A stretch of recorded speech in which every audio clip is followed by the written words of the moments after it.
On to round 2. Is that a massage that is coming through? Okay. Long spider. Oh yes. The totally not Dragon Quest slime boys. Come on. Come on. Come on. There we go. Haha. Now we're getting dangerous because I'm getting fire-ups. Watch out, world. I'm gonna blow things up. Oh, everything is just disappearing now. And up.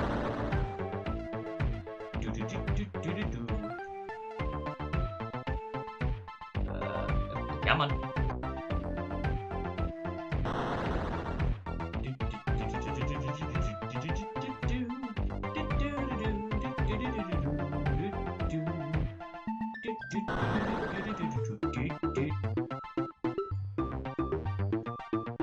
Come on.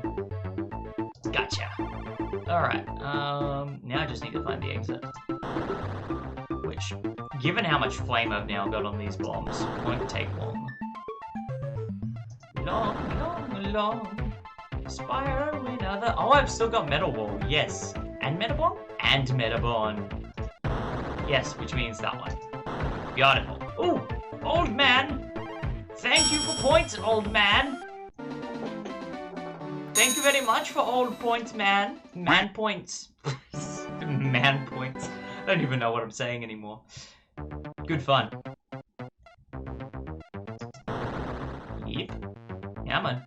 Mr. Blob. There we go. Invincible. Excuse me? That was rude. That was very rude.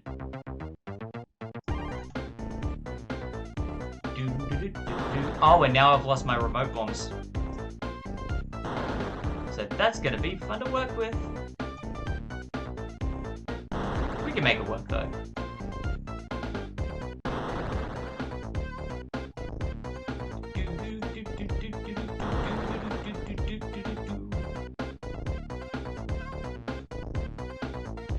The invincibility music is just such a bop. We don't get invincibility music very often.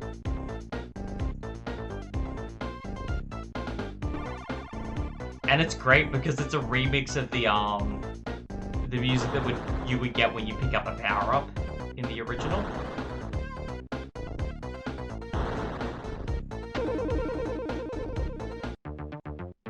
Now I don't. Oh no, we've got everything. Yeah, but no seizure warning in the 90s.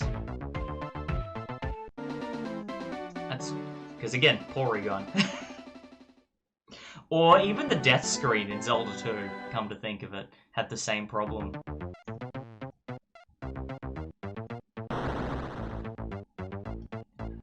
Now I've lost Meta Wall and Meta Bomb and Remote Bombs. It's a bit of a bummer, but we'll make it work. I'm sure those power-ups will show up again.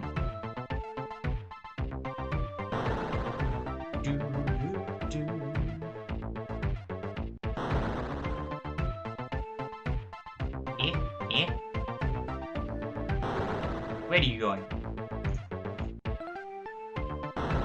It is a bit of a bomber. Whoop.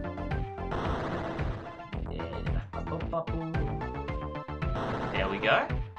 Excellent.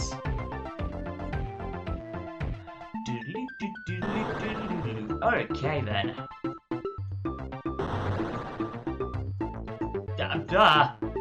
That enemy every time. It throws me off. It's very fast. Oh boy.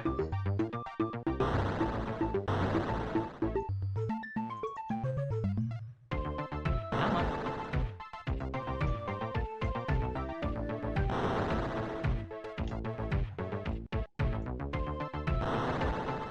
He's determined to get me. Oh boy.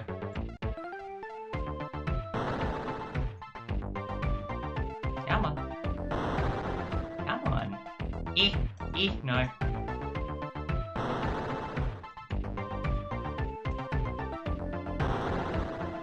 Why does he know? Why does he know? Okay, there we go. Much better. Oh. We're having this much trouble in World 2. This is gonna be fun. Alright.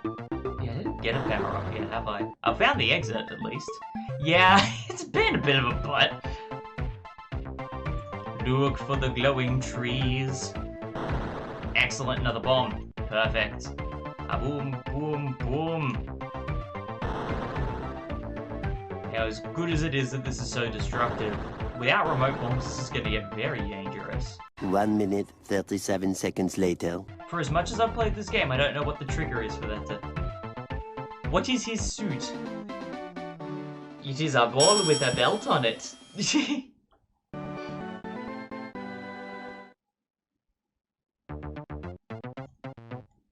Unless it's invincibility, in which case it's a bulletproof... Bulletproof vest? Would it be bulletproof? Oh, of course, yeah, because it's... Because the fire suit is different. Because invincibility only protects you from enemies, not from... But Spyro! Press the jump button twice to glide.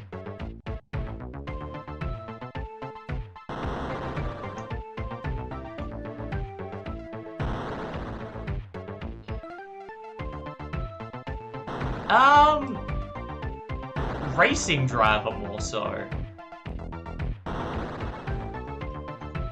He's like the Michelin Man. Yeah, that works as an analogy.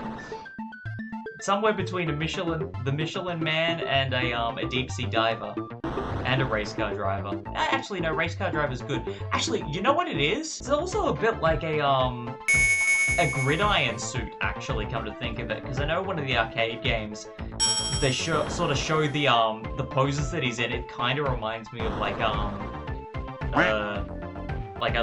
a gridiron suit. Eep. Getting a little bit too adventurous here. Eep and eep. That should do it. Excellent. Oh, the item was right there. Excellent. Oh, and there's the exit. I got my meta bomb back, which is good. I do want my remote bombs back, though, more than that. Remote bombs, please. Please. Please. Oh, boy. Because that dingus. That worked. And now, Come on. Yes. Alright, so there's that chaos. Under control for a bit. There's the goopy jellyfish banana thing from the boss level.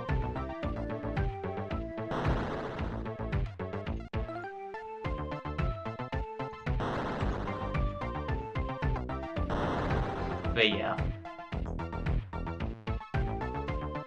Yeah, I'm looking at the suit now and thinking about it more, and I'm thinking it's a cross between a gridiron suit and a race car driver outfit. Because you got the spandex, not the spandex. You've got like the latex that in the middle is one color with the belt, and then the sleeves are the same color as the legs. And then they spray themselves with champagne, and something happens. I don't know. Maybe that's meant to be the cork and the antenna on the back of his head. I don't know. No, not actually, but. Robots don't shake up champagne bottles. Maybe they do, I shouldn't judge. Spyro, what do you think?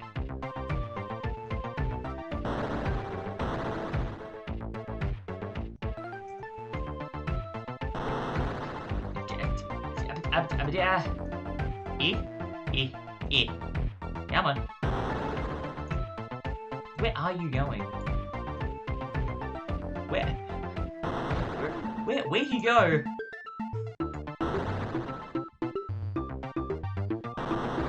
Spend most of the level just tracking him. Oh, okay. This one, and this one, and this one.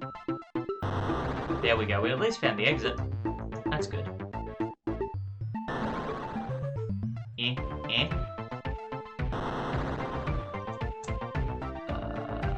Where are you going?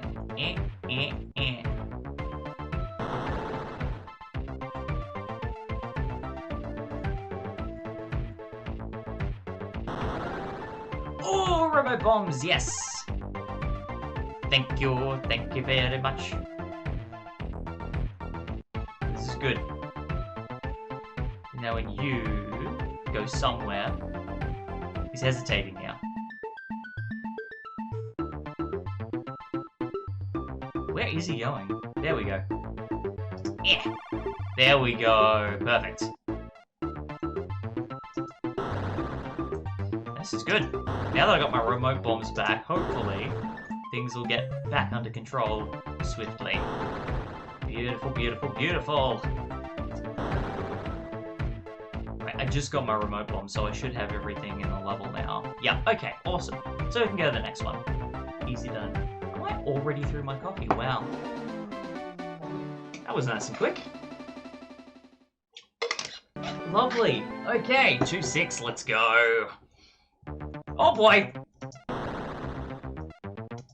Okay, okay. Maybe we could, maybe we could, mayhaps.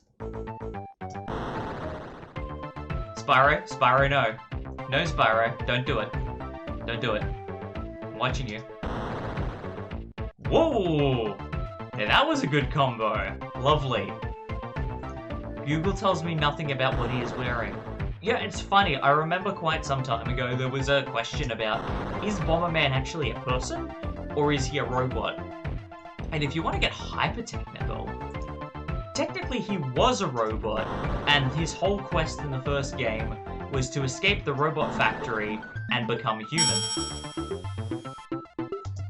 If you want to get super technical,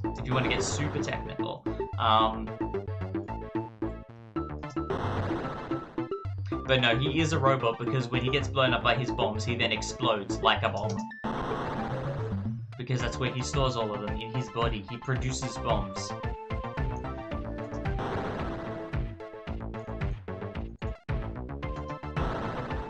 He just happens to have a flesh-covered face.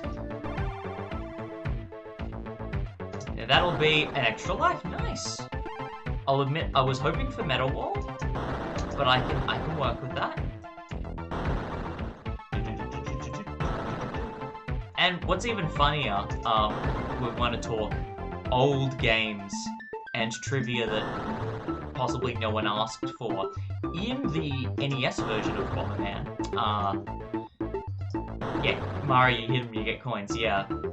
Or Sonic, you hit him and you get rings, kind of dealy. Hilariously, in the plot of the NES version, if BomberMan escapes the bomb factory, again, in the hopes of becoming human when he gets out, if he does get out, he turns into Lode Runner. So originally the whole idea was that Lode Runner was like a pseudo-sequel to BomberMan of what he does after he gets out of the robot factory. Because the main enemies you run into in the NES version of Lode Runner use BomberMan sprites. So it's like all the other robots from the factory are chasing after you, trying to drag you back. Because it's like, you escaped, you were one of us. And all of that nonsense. Eh. Oh boy.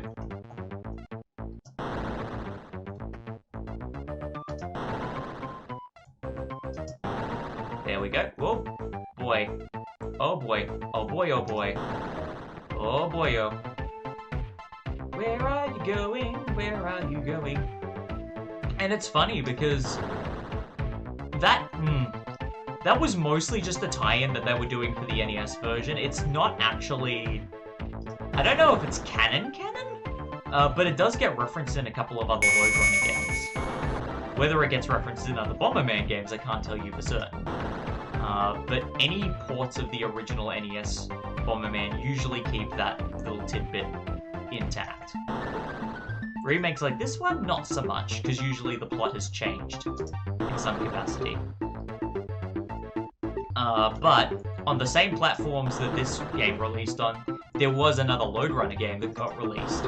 And occasionally when you spawn into a level, the enemies will be replaced with BomberMan. which is hilarious. And they also run around on like the title screens and the high score screen, and it's the same chances of BomberMan showing up there and chasing you around. So you can load the game up and all of the enemies running around on the screen can just be BomberMan. It's amazing. And astoundingly, one, the game only released in Japan, but two, because of the platforms it was on, it meant that it was one of those games that ended up being on the Virtual Console on the Wii U. So there is one of those Japan-only games that has tie-ins to the BomberMan franchise that was available on Wii U. And yet this game, other than the platforms it was released on and like 2 PC ports, one exclusive to Japan and one that was international, but impossible to find. This game has not received many ports at all. It is very hard to come by, and that's staggering because it's just a remake of BomberMan 1 and it's fun.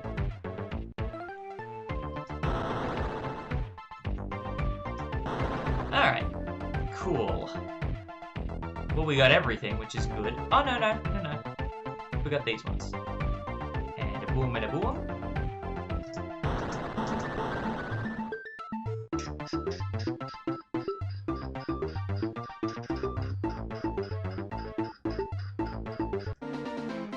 So good.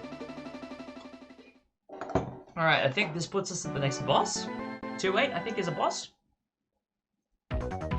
Oh, Spyro! Spyro is the boss.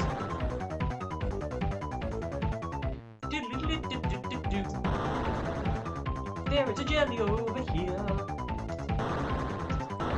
Two-player would start fights. Oh, would? Does.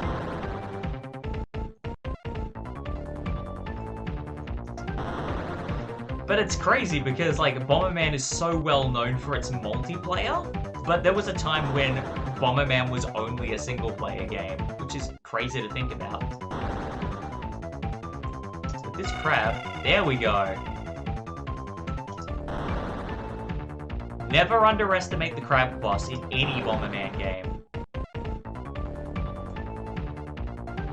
I like that with all of the patterns that this game has, with a lot of the newer BomberMan games, that it didn't do the usual trope that a lot of later games have, which is, here's a boss with 3 weak points that turn on at different times, attack those weak points, and like 50 to 60% of the time that's the second boss in a BomberMan game. I think all of the SNES games do that.